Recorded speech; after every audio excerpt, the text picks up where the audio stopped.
As tarifas do Trump têm dado o que falar no mercado, principalmente no mercado de renda fixa, que está com muita volatilidade. Vamos falar sobre isso?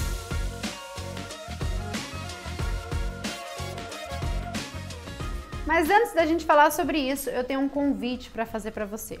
Agora que o nosso auditório do novo escritório da Nord já está pronto, a gente vai convidar você para passar 3 dias aqui com a gente. Um dia comigo, um com o Bruce, um com o Breia, para a gente falar sobre tudo, sobre o mercado, sobre recomendações totalmente sem censura. Então, queria convidar vocês a participarem do Fundadores Sem Censura.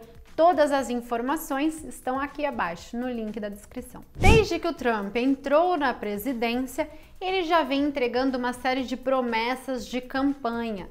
E ele vem fazendo isso através de medidas presidenciais, né? Que é como são as nossas medidas provisórias.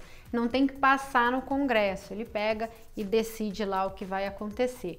E dentre essas medidas, ele está colocando várias medidas de tributação, né, aumento de tarifas em cima de produtos estrangeiros. No Dia da Liberdade, ele anunciou várias tarifas para vários países ao redor do mundo, dentre elas a tarifa de 10% para produtos brasileiros, que não é bom, mas dentro do aumento de tarifas de 40%, 50%, 60% para algumas outras economias, até que a gente se saiu muito bem. Mas, depois desse dia, alguns países decidiram retalhar essa medida. Então, por exemplo, a China anunciou também mais medidas de tarifação para produtos americanos. Afinal, produtos americanos também entram na China. E aí os Estados Unidos, novamente, colocou uma tarifa ainda maior nos produtos chineses. Enfim, estamos aí no meio de uma guerra comercial. Nesse contexto, como fica a renda fixa? Para a gente olhar a renda fixa no Brasil, a primeira coisa que a gente faz é olhar a renda fixa lá fora. Então, como ficam as taxas de juros nos Estados Unidos? Vocês vão lembrar que nas últimas reuniões do Banco Central americano, do Fed, o Powell disse que o Fed estava muito confortável em manter as taxas de juros americanas em patamares bastante altos. Por quê?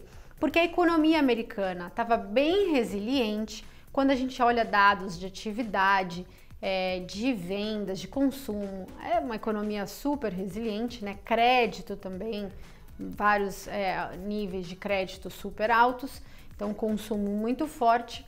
E além disso, eles estavam no pleno emprego, com taxas de desemprego muito baixas e muito próximas da mínima histórica.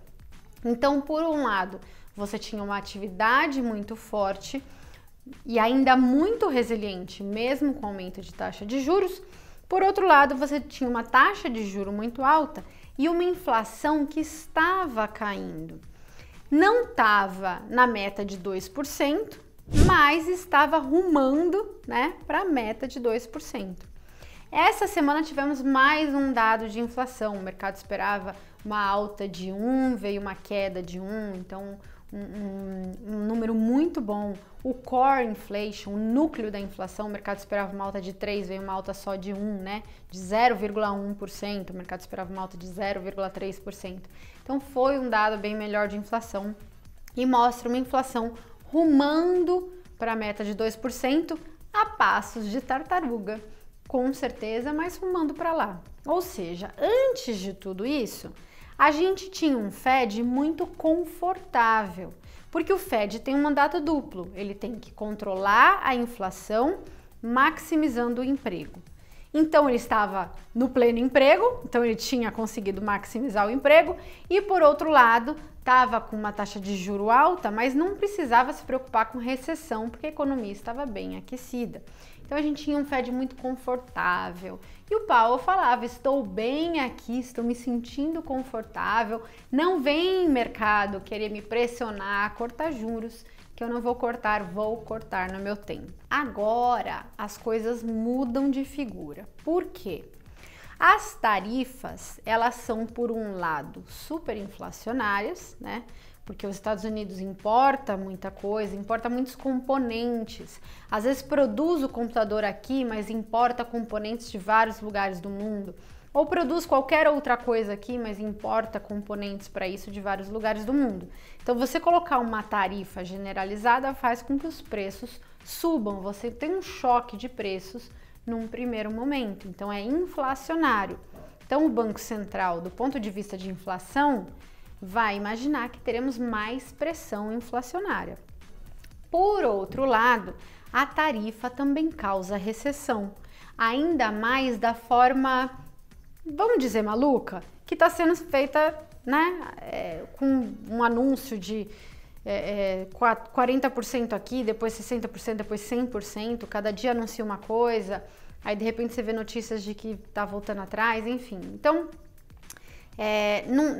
o aumento de tarifas não foi paulatino, né? Não foi, pegou o mercado de surpresa. Então, você que é uma empresa americana que para montar o seu produto recebe peças de vários outros lugares, concorda comigo que você não vai investir numa nova planta no meio desse caos da atividade econômica? Você gera insegurança. Tem muitos fluxos financeiros que saem dos Estados Unidos por conta dessa mudança de regras, dessa insegurança que se dá no mercado. O S&P caiu aí mais de 20% por conta também dessa insegurança.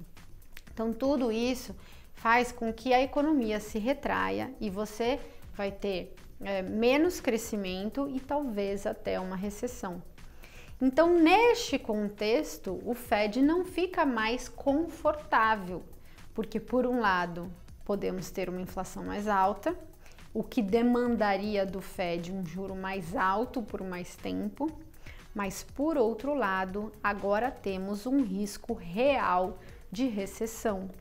Os economistas ao redor do mundo estão prevendo recessão para os Estados Unidos por conta da imposição das tarifas e da incerteza. E isso pode deixar o Banco Central numa situação entre a cruz e a espada. E agora? Será que eu aumento o juro por conta da inflação ou será que eu reduzo o juro para controlar a atividade? E como o mandato dele é duplo, na dúvida o que ele faz, não é mesmo? Então você está numa situação de alta incerteza. Tem muitos economistas que falam que os Estados Unidos podem entrar numa inflação, uma estagnação econômica com inflação ao longo desse ano e do próximo. Então é uma situação muito delicada. O que o Fed vai fazer nesse caso?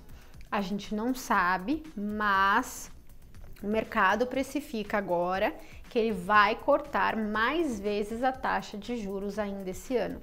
Então o mercado tinha quase nenhum corte de juro para esse ano antes, agora já tem 3 cortes de juros, né, de 0,25 ao longo desse ano. Então o mercado acha que o Banco Central, que o Fed, vai optar por cuidar mais da recessão econômica, né, talvez deixando a inflação um pouquinho de lado.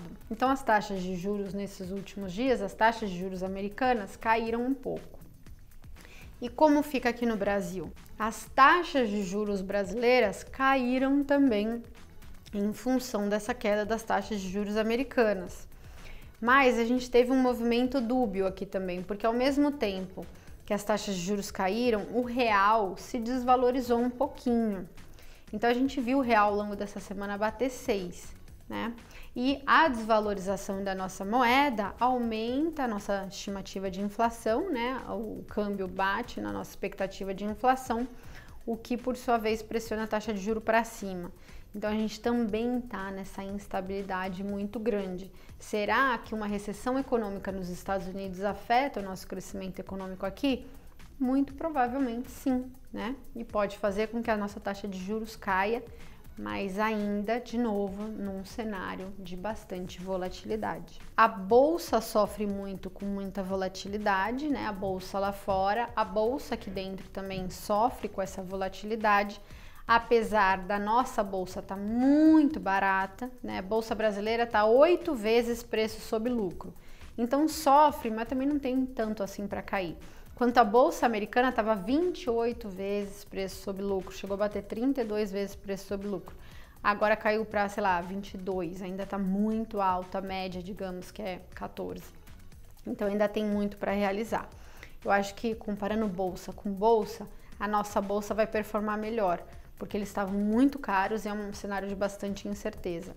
Agora, a renda fixa, neste cenário, ela vira um bom carrego, porque no meio dessa volatilidade, se você tem uma falta de uma tendência consistente, né, de queda ou de alta, o que você vai ver provavelmente é você vai ganhando um carrego bem alto na renda fixa Brasil, né? Mas fica difícil você imaginar um longo ciclo de queda.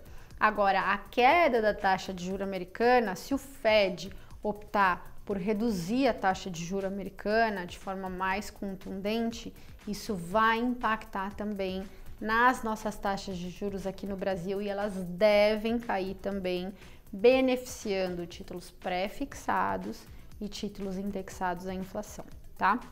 Nessas últimas 2 semanas, a gente viu os pré-fixados caírem bastante, né, de uns valores mais perto do 15 para uns valores mais perto do 14 baixo, e as taxas americanas caírem bastante também.